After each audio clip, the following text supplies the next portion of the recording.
my brother Mudavadi, ile hatua pengine bado haja tuambia kama ametoka Oka, hajasema kama ametoka Oka. Kwa sababu aliyetangaza jana ni mwenzake, akasema wataenda sijui Rift Valley, hapa wakitoka hapo wataenda Nakuru, wataenda wapi. Yeye mwenyewe hakusema. Hata hivyo,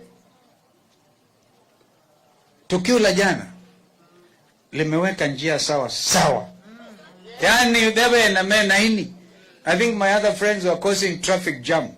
Jam imeondoka. Sasa ni Ikulu direct. Mwewondo nasia? Kwa hivyo msiwe na kufadhaika. Dunia nzima inangojea sisi tuchukue usukani. Na safari hii tunaongea direct. Si mlikumbuka one time nilisema mimi sitaki mabroka? Huyo ndugu huyo Weta and I have come a long way. Even if it becomes imperative that my brother Weta goes a separate way, it will be painful for me. But this is a brother that I have known. And I want to ask that he reconsiders because they have not announced they're leaving One Kenya Alliance. I want to finish this struggle with a person I trust called Moses Masika Wetangula.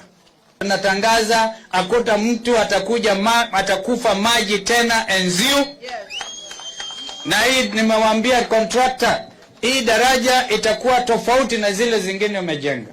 Hapa tutaandika majina ya hawa ndugu zetu na walikufa maji hapa, majina yao. Na hata wale wana ambao walikufa, nataka hii daraja hata iwekwe usiku iwe mataa inamulikwa. Wananielewa?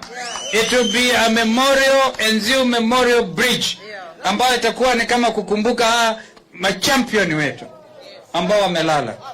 Mungu abariki sana, asante.